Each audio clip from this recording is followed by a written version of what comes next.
All right, it is 7 o'clock and it's time for us to get started. So good evening and welcome everybody. I'm so glad to see all of you here. My name is Alan Kaiser. I'm chair of the Department of Archaeology and Art History, and I'm here with Jenny Ebling. We are co-hosting tonight. So tonight's speaker is Deb Trusty. She graduated from the University of Evansville way back in 2005. You look too young for that to be true. Deb has an MA and a PhD from Florida State University. She has worked on a number of projects. I think most interestingly at Mycenae. That's really cool. She's also participated in the Saronic Harbor's archaeological research project at Korphos, also in Greece. Her expertise is cookingware, so ceramics, and among many other things, the material culture of food, which I think is a really interesting subject, but she won't be talking about that tonight. Instead, the title of her talk, so that she can get started, is Playing in the Past, Reflections from a Classicist on Playing, Streaming, and Teaching with Assassin's Creed Odyssey. Take it away, Dr. Trusty. Thank you. Thank you very much, Dr. K. Before I get started, I want to thank everyone for being here, and also to thank Alexis and the professors at the University of Evansville for inviting me to talk. I'm very excited about this one. This has been sort of a passion project of mine for some time. And so what I'd like to do is start by talking about how I'm going to go through this talk, hopefully in under 50 minutes, but we'll see. The first is that I'm going to talk to it about its value as a casual, to someone like me as a casual gamer, and then its value as a classical archaeologist, and then finally its value as a university lecturer. So lots of, I think at least, fun things to look at there. So first let's start with a casual gamer. And if you don't know Assassin's Creed Odyssey, if you don't know any of that, it's fine. I'm going to give you a rundown. So here's a little bit of history of the game Assassin's Creed Odyssey. It was released in 2018, and it is a single-player, open-world, action role-playing video game. If none of those words make sense to you, that's absolutely fine. But it was and is available on PC, Xbox One, PS4, and Nintendo Switch. So it's not limited to a single console, which is very nice, especially for someone who might want to teach with it. It is the 11th major installment of the Assassin's Creed series. It's actually, I think, 21st minor installment. If you want count all the minor ones in there, it's kind of insane. But as it is the first installment, came out in 2007. In a nutshell, how to explain this game is that in Assassin's Creed, the very first one, you are there's a battle between, basically an ongoing for centuries, millennia long, years on the assassins, and the assassins versus the Templars. And you would think that the Templars are the good ones. They're not. They're the bad ones.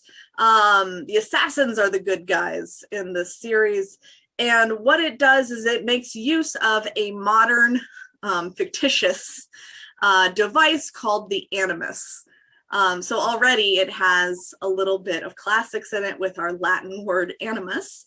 But the Animus is a VR device that in the game, of course, can read your ancestors' genetic memory in your own DNA or in any DNA that they find. So just take a little bit of DNA from someone and you've got all their memories, not only their memories, but their ancestors' memories. And so you go back to the Crusades, the period of the Crusades, through the Animus, and get to play a guy named Ezio, who is learning, who becomes initiated into the assassins and all of this fun stuff. That's the very first one, all right? And so that builds up an understanding for how this game puts you in the past, but still is in modern day. So you have modern day people going through VR. They can't change the past. Don't worry, that's not a thing. They can't change the past because anytime that they maybe don't do something that that person would have done or did do, it desynchronizes, meaning that you're kicked out. So you have to start over and follow the path that is required of you. But why Assassin's Creed Odyssey is unique as the 11th, how could an 11th edition be unique in any way? The first thing that is unique about it is that it is set entirely in ancient Greece. The other ones are in Italy, Egypt. We had French Revolution. We've had American Revolution. We've had lots of different ones, England as well. So we've gone all over, really, and all the minor ones also go to different places as well. Japan, I think. So you've got all these different places, different time periods, but all united under this battle between the assassins and the Templars for stuff.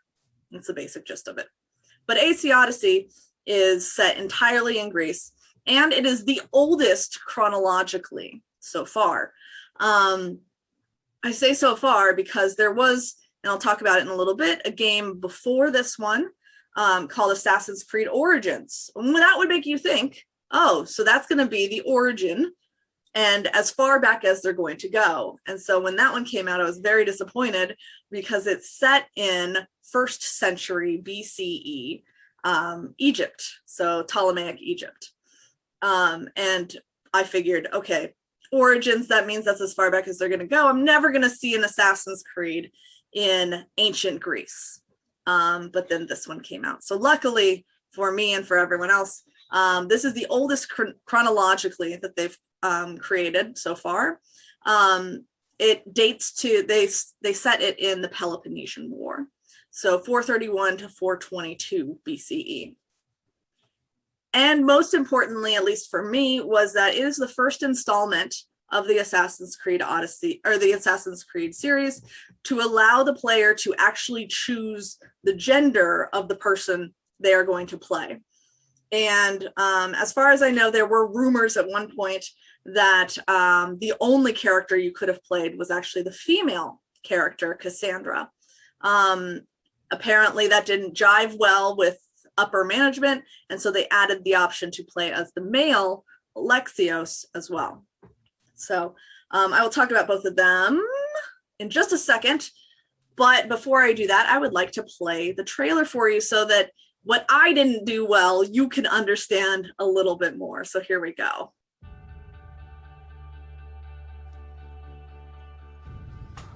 My son, you're old enough now. My father's spear holds a certain burden, but you're ready. It carries with it a long line of power. Leonidas.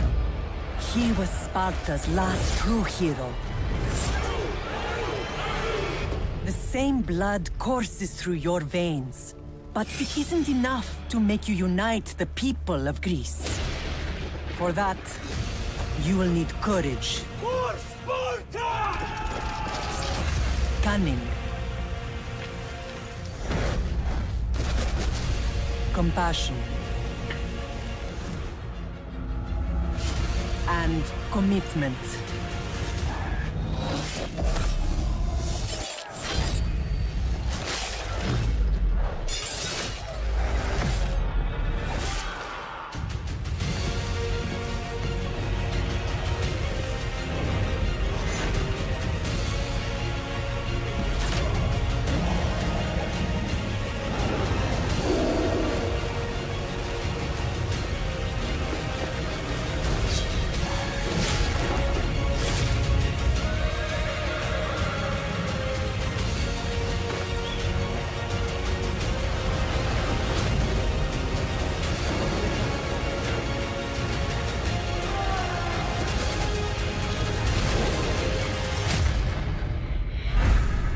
The gods will not always be with you.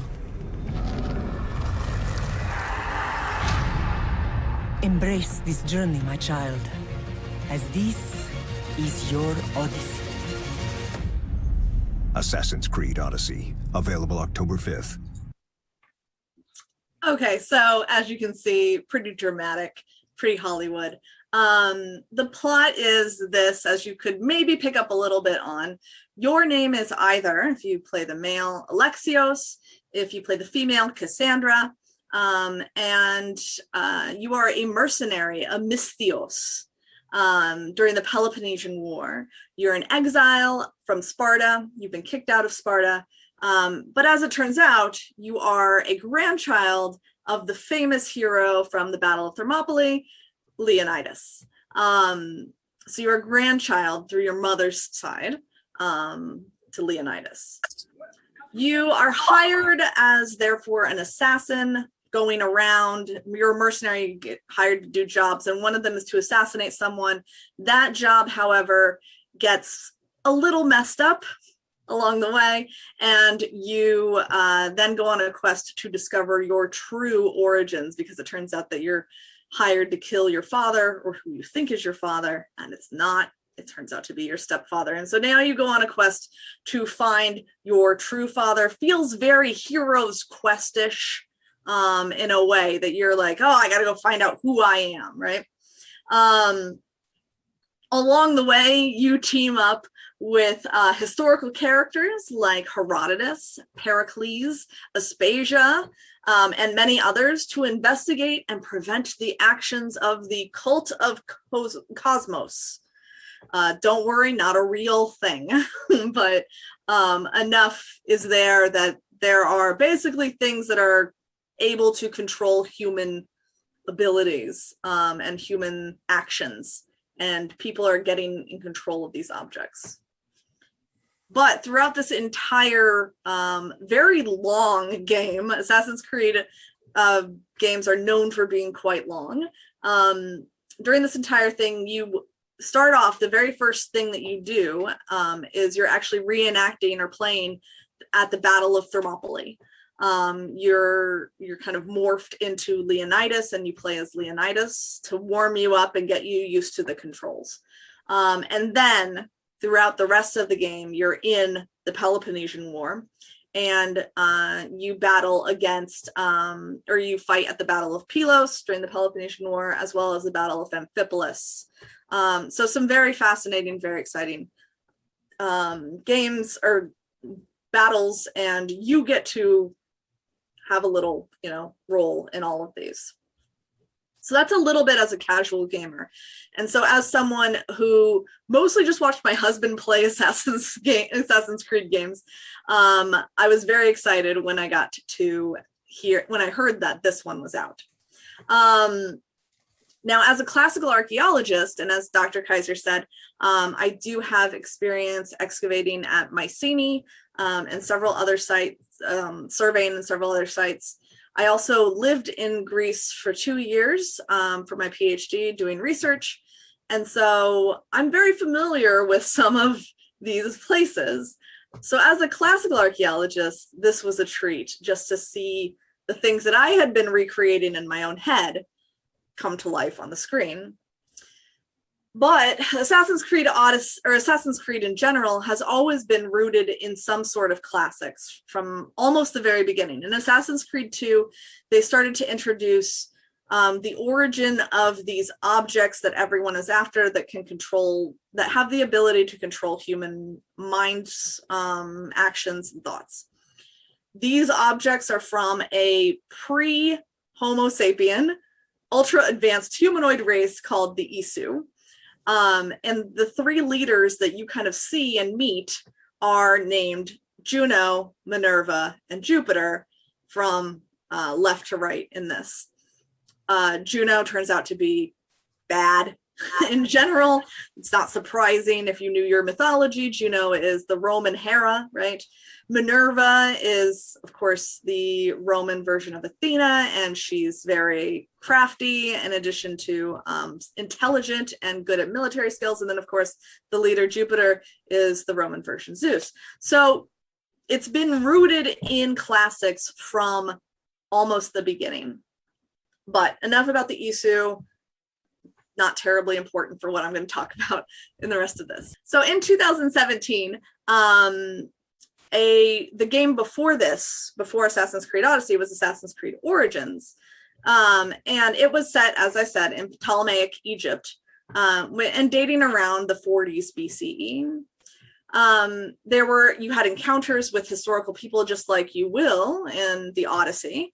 In this one, it's Cleopatra and Pompey and Julius Caesar and Brutus and Cassius and all of those, slew of guys who are Romans. But you're in Egypt, you get to see all these monuments and everything.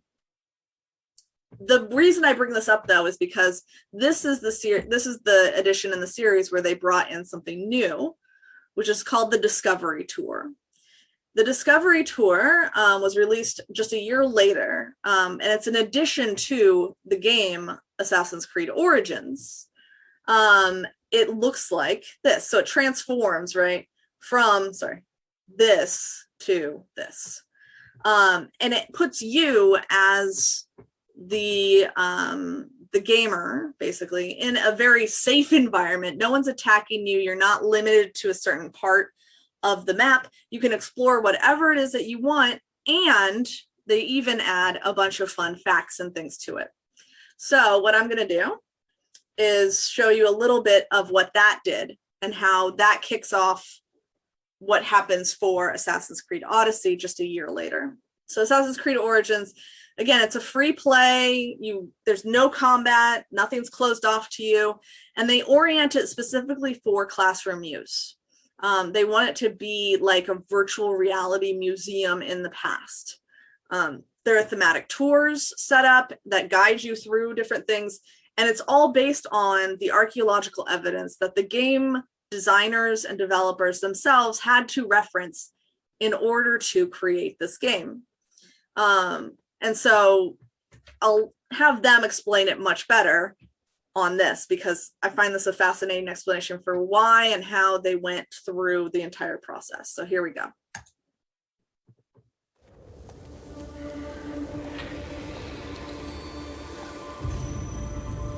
In Assassin's Creed, traditionally, there is, yes, an action component, which is very important, but there is also a very contemplative aspect. In the Discovery Tour, we really wanted to focus the main experience on discovering and learning. And all of a sudden, you're not in the game anymore. You're just in Egypt, enjoying it, and looking at the world like never before.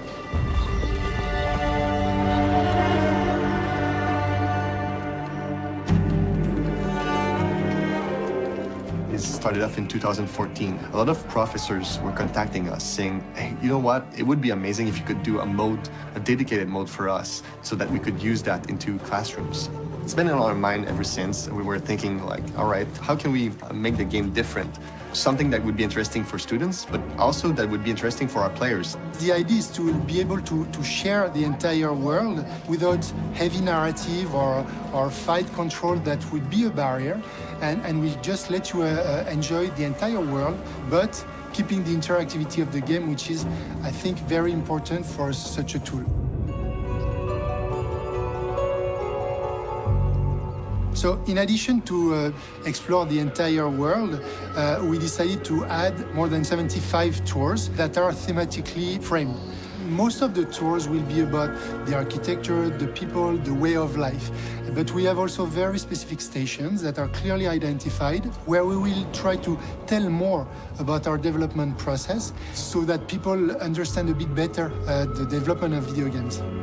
With the Discovery Tour, we can be proactive about the information that we give, understanding that sometimes it's just artistic liberty, where we raised a little bit the pyramids so that you see them from afar. But the dimensions of the pyramid are actually true, and the way that we build it is actually based on all the knowledge that we have at the moment.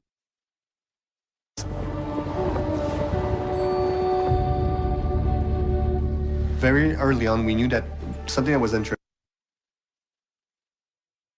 was to have external point of view on what we're doing. So to have a scientist and his team doing an external research on our product is great.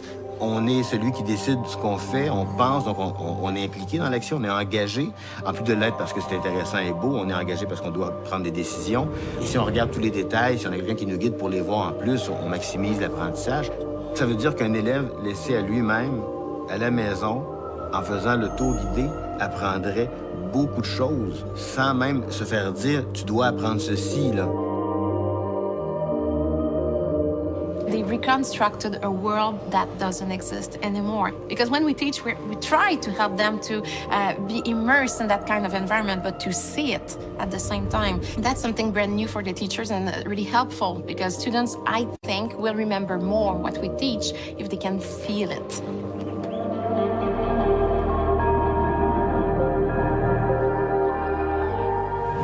We are really here to say, you know what, video games can bring more than pure entertainment. I'm really happy about the quantity and the quality of things that we're bringing to the people so that they can actually enjoy and really learn about ancient Egypt.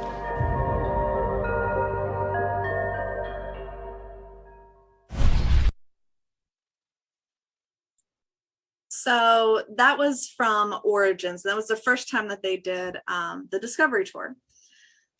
They then started making, early on in 2015 to 2016, they started developing the Assassin's Creed Odyssey version.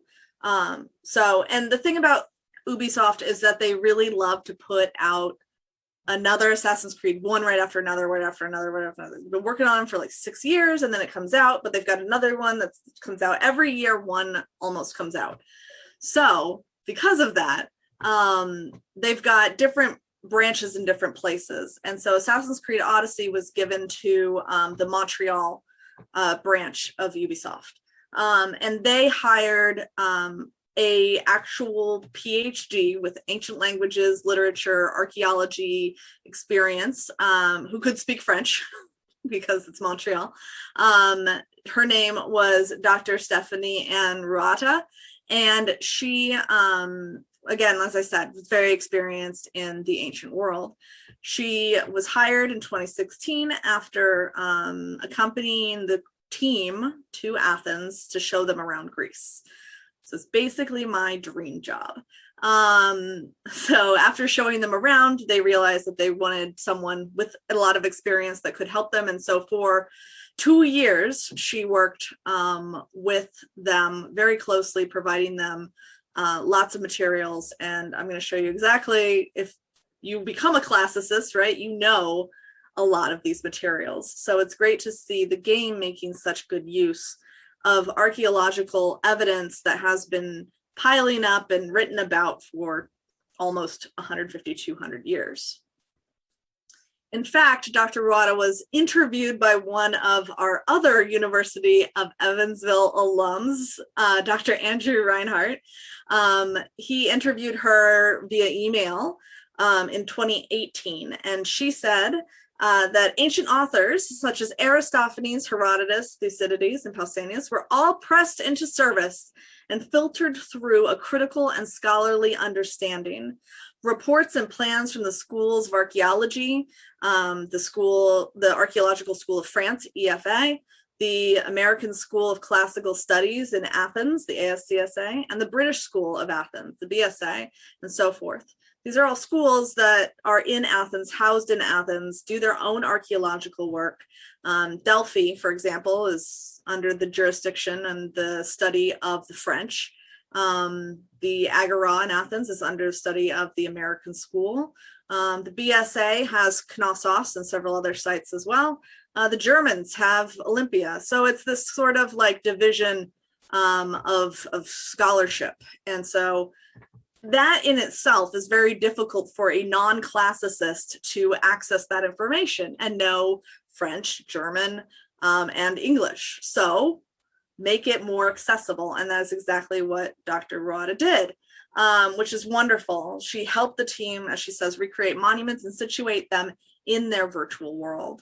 And so I really appreciate this game for many reasons, but one of them is to see the stuff that I saw in Hyde Hall as an undergraduate at University of Evansville coming to life in a video game. So in the Assassin's Creed Odyssey, a year after that game came out, they also made their own discovery tour for Assassin's Creed Odyssey. So it's set in Greece. It has 30 tours in 5 categories you can see here: politics and philosophy, daily life, famous cities, battles and wars, and art, religion, and myth. This comes with the game now. It was DLC that you would get once it came out if you had owned the game already. But it is a treasure trove of information. You can just dig through this for hours and find so many different sources that you would want to learn more about. So it's everything from, for example, you could do a tour on wine and learn about amphora and how amphora travel. You would learn about amphora stamps on the handles. And then you would learn about the fermentation process and the different types of wine that are available in ancient Greece. And so it's fascinating to learn this stuff when I normally, as an archaeologist, would have to sit down, pull out a bunch of books, scramble through some stuff, hope that I find what I'm looking for, and then put it on screen for my students or, on a piece of paper for whatever I was writing. But it's right here now, which makes it even better. These tours are split in a very thematic way, or a very easy to understand way. So the Democracy in Athens tour, for example, is one of the politics ones. I am going to mute it so I can talk over it. But the great part, actually, so before I'm not going to mute this one part because I do want you to hear the voice actors. This was another thing that, as someone who had lived in Greece, I really appreciated. I appreciated that they hired voice actors who were Greek.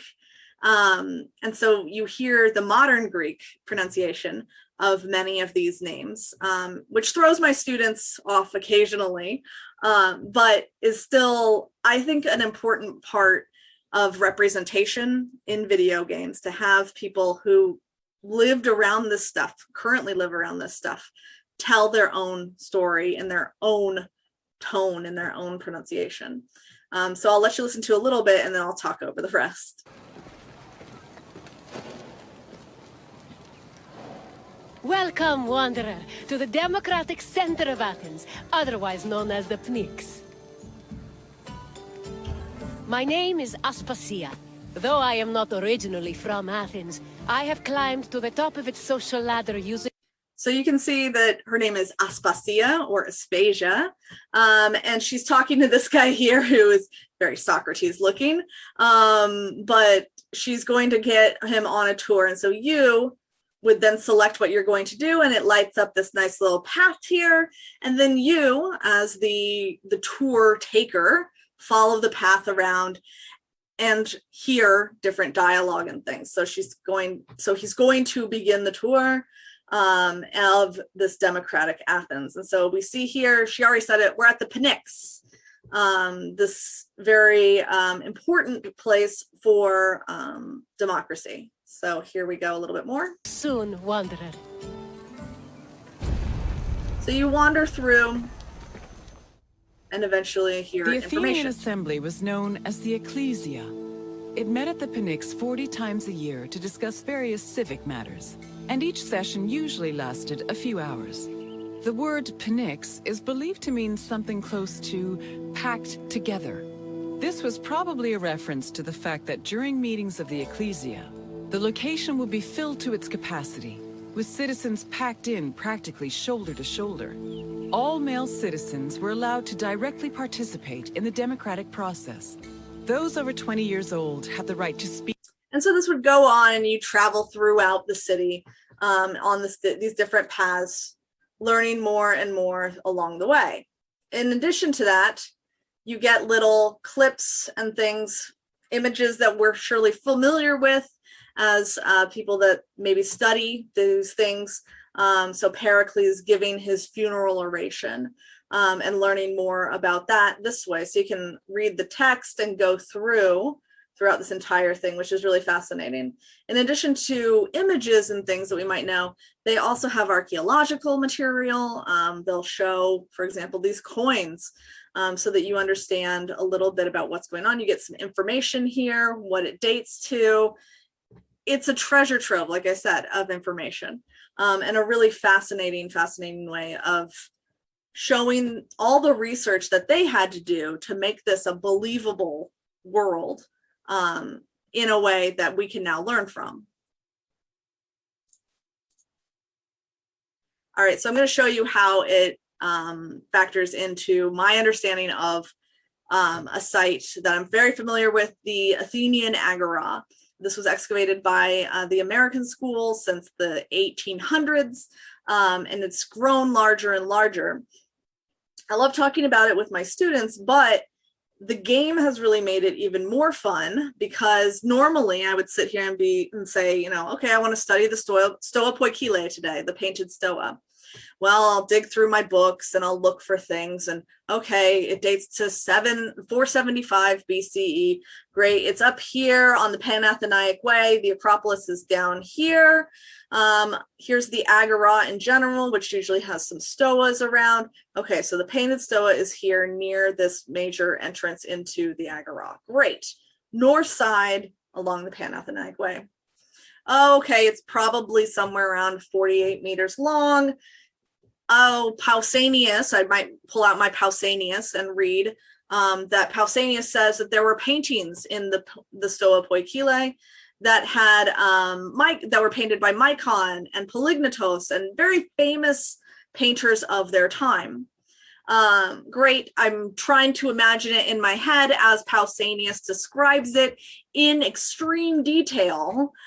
Says, oh, there's a scene showing a Trojan War, and there's a scene showing the battle with the Amazons, and there's a scene showing the Battle of Marathon, and here's this hero, and this hero, and this hero, and you have to picture it in your head, because unfortunately, these things were removed. These paintings were removed by a Roman around 400 CE and were never heard from again.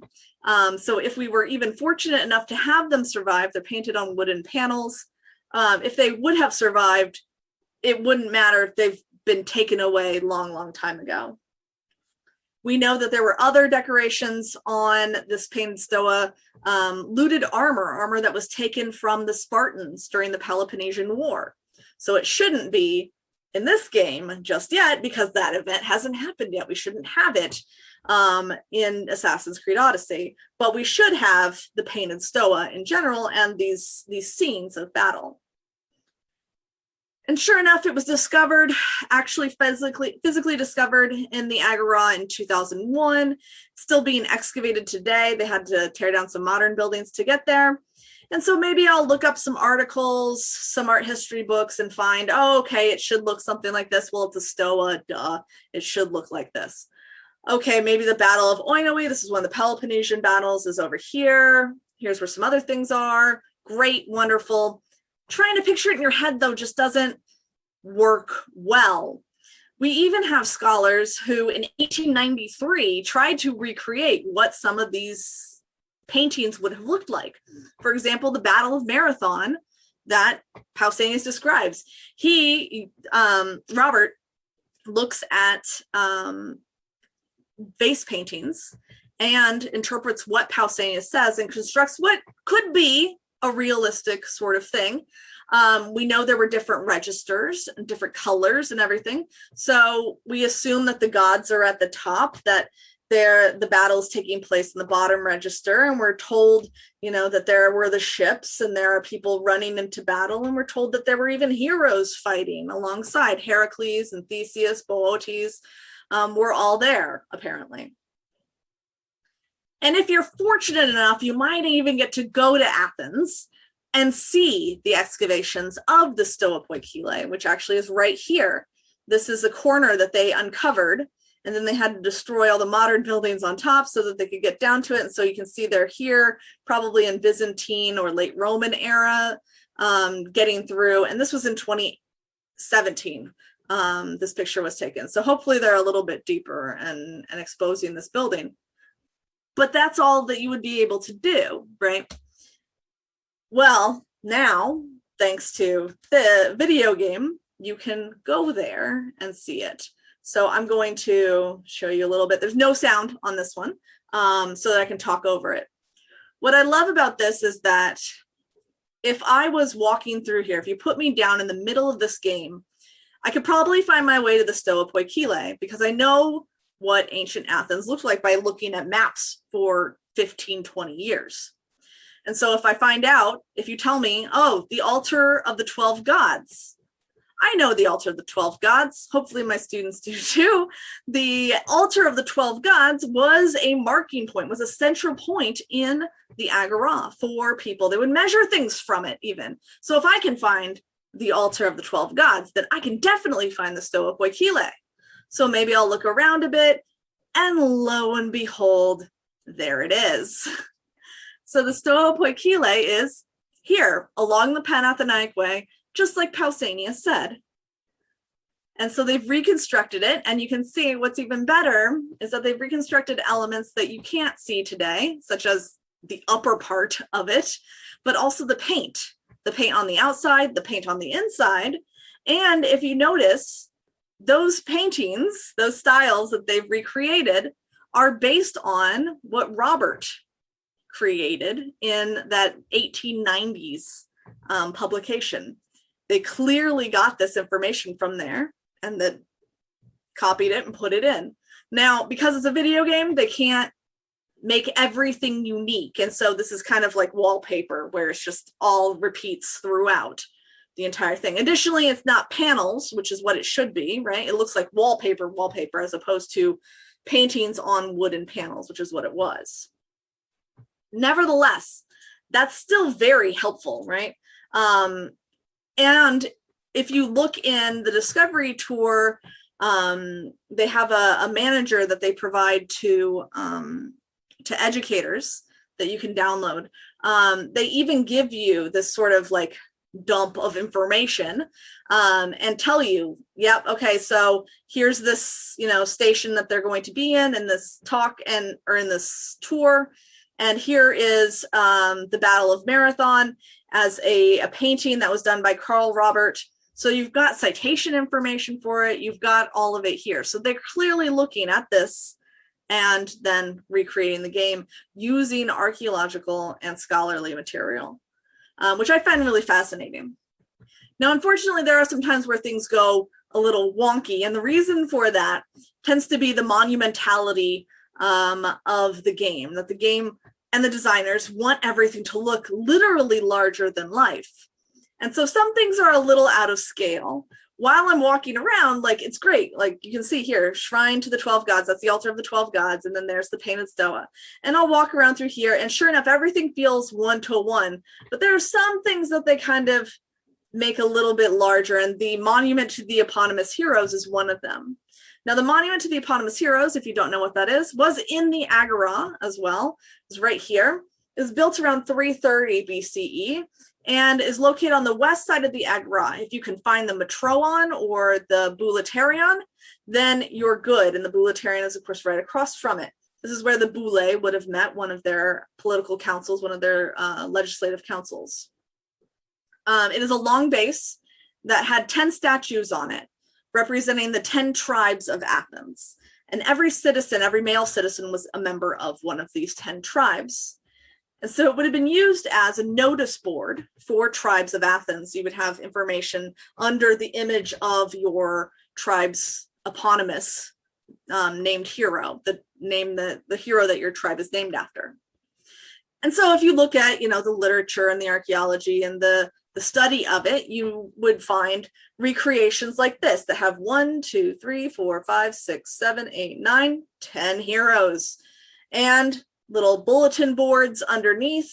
And so a person can go, and you can see these are larger than life size, but not too much larger than life size. You can see some very interesting recreations here. And then we've got some tripods on the sides. Great, wonderful. What does it look like in the game? Well, and this is where things go a little wonky, that they want this monumentality of it. So rather than creating these 10, they only have room for 4, and they're very, very large. They're like double life size. And yeah, that little like balustrade isn't there, but for the most part, you get the gist of it. And then you get to go into further information, and it shows you what it looks like today, which is really great for anyone who is, interested and curious about what it looks like today. But it's nice to see this recreation nevertheless. And then, of course, like I said, if you go just across, you're going to end up in the Bouleuterion. And sure enough, here is the Bouleuterion. This is where the Boule met. but it's hard to picture, again, unless you're there. And this is the great part of it. It feels lived in. It feels like you're part of the action there. And so you can walk in, you can look around, you can learn more about what the boule did and why they were important, basically. So you see a little bit going on. Let's see here. There we go. So some interesting archaeology and architecture here, and everyone's standing up and yelling at the boule. All right. And what is fun about this game for me is even the loading screens aren't boring. The loading screens even give you fun facts and information as well. Little things about Sparta, for example, or mythology, things that, you just wouldn't think to have looked up or thought about. But for me as an archaeologist, the thing that I loved most about this game was its depiction of daily life. Daily life is something that we know as archaeologists is very under appreciated by our sources. We don't get a lot of sources that talk about how certain meals were made or how farming techniques are. We get a lot of that from the Romans, sure, but not as much as we would like from the Greeks.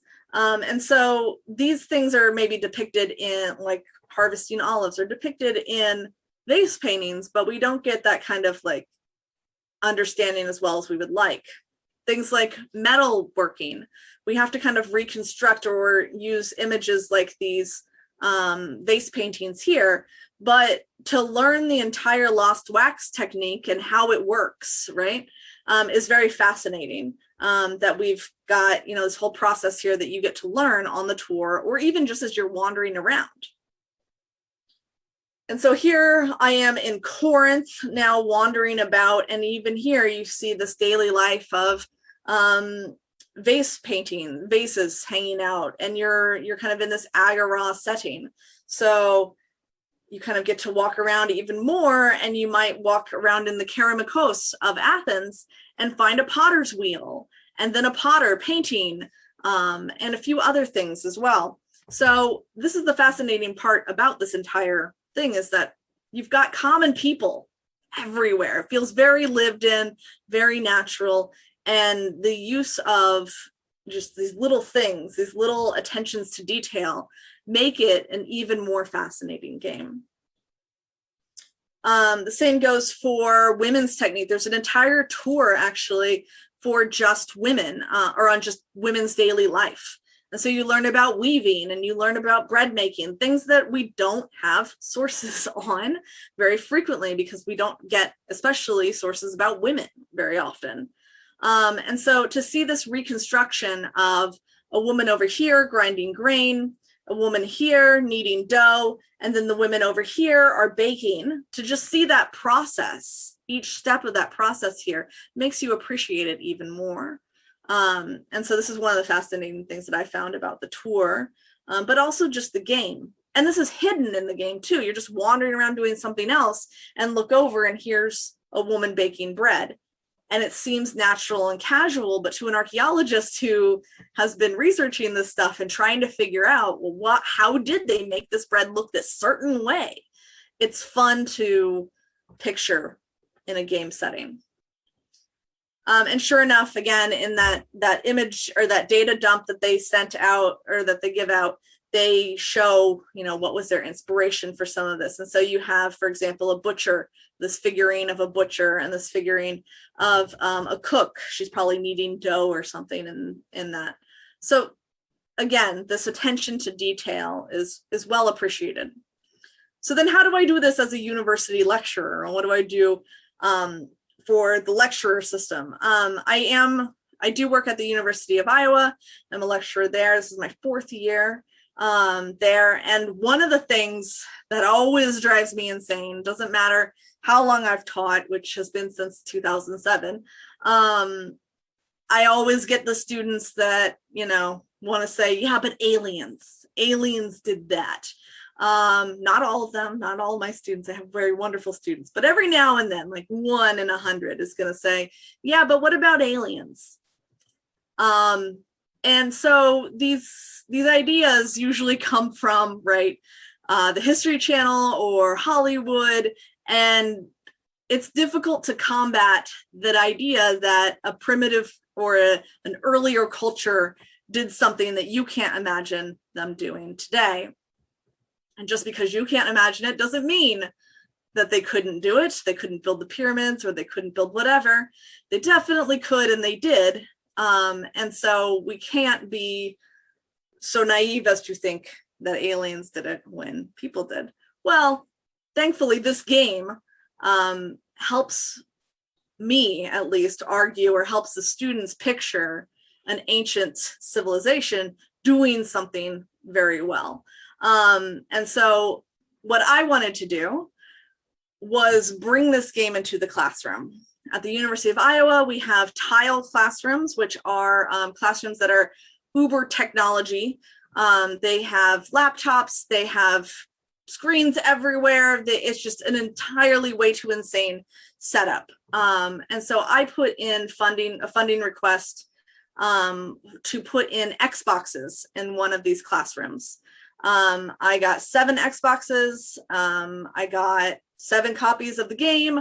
I got controllers. I got cords. I got everything under 5,000. Is a pretty good deal. And then had it installed into one of these classrooms. And you can see what it looks like here. The test was to do this for a first-year seminar. In the University of Iowa, all students are required to take a first-year seminar, and it's supposed to teach students the value of, right, academic inquiry, active learning, community, connectedness, exploration of identity. And honestly, I don't think anything could do that better than a video game, and exploring together in the classroom.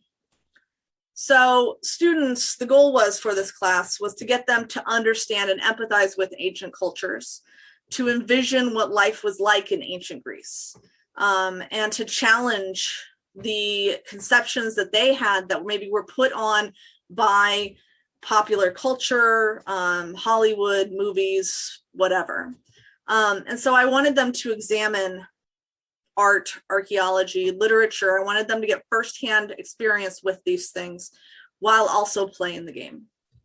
And so the way that the class worked out is that I had 10 weeks with these students for an hour and a half each.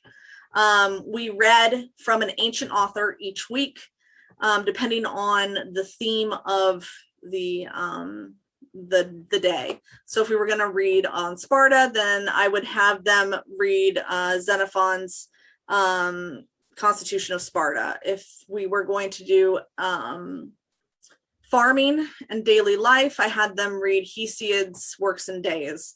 So we read a lot throughout, but then we played. So after going through and doing a reading review and having a little bit of a lecture on the material, they would get to play some of the game.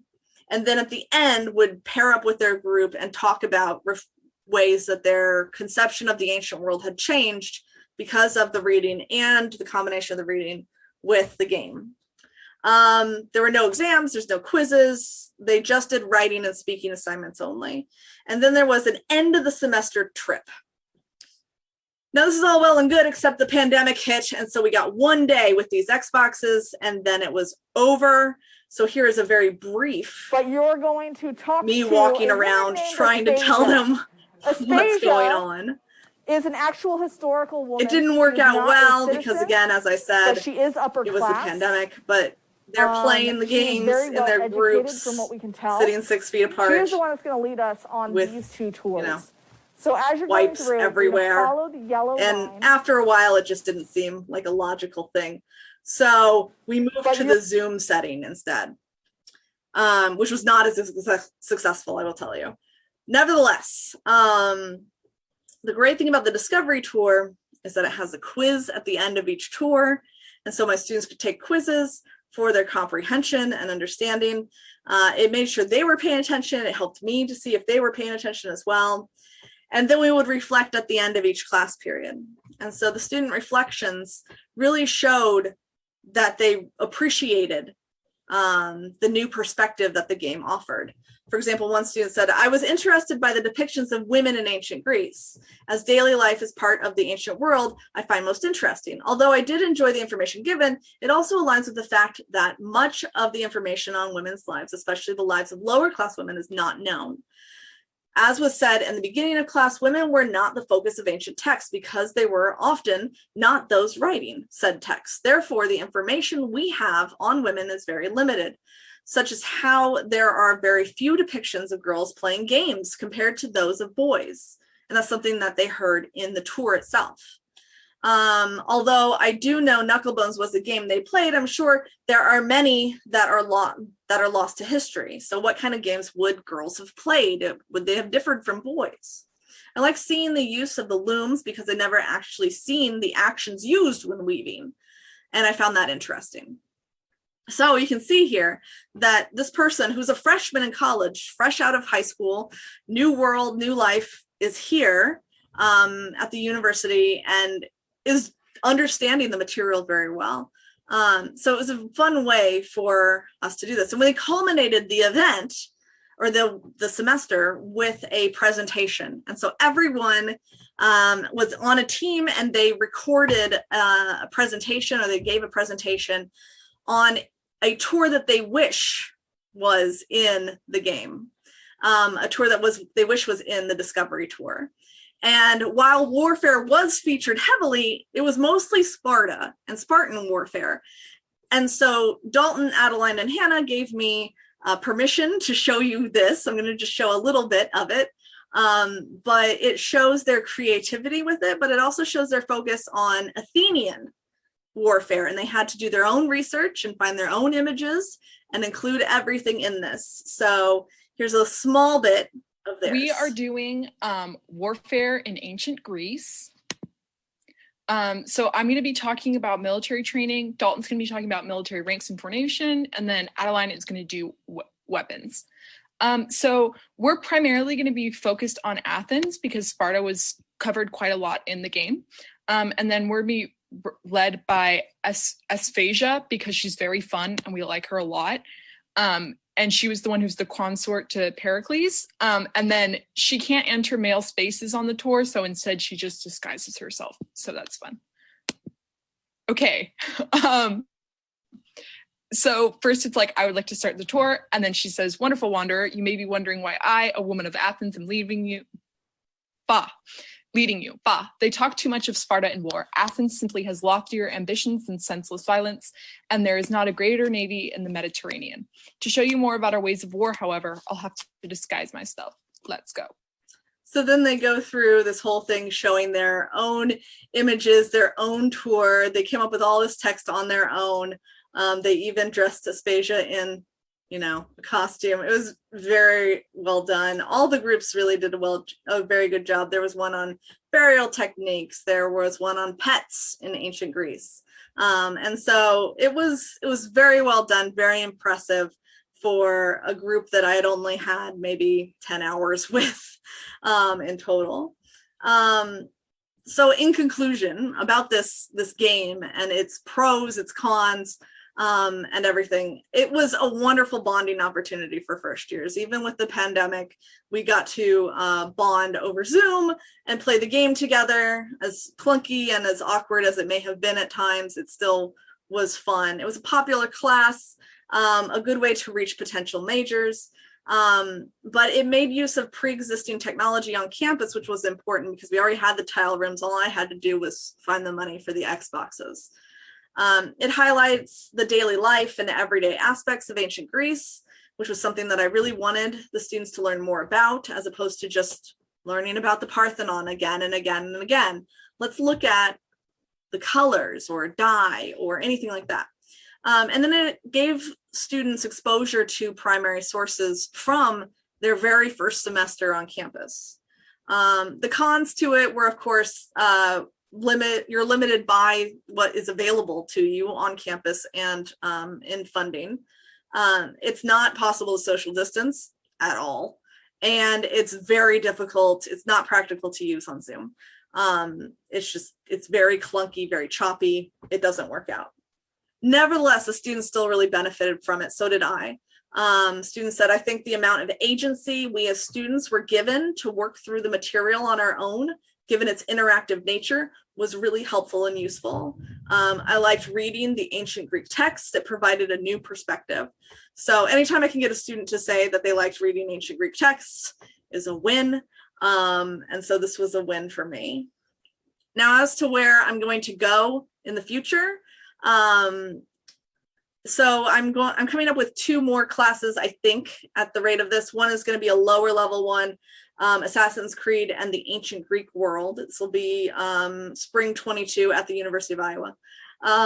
And we'll have 2 meetings per week. One meeting will be in the classroom, one meeting will be with the game, so that we'll have equal amount of time with the game and with the material.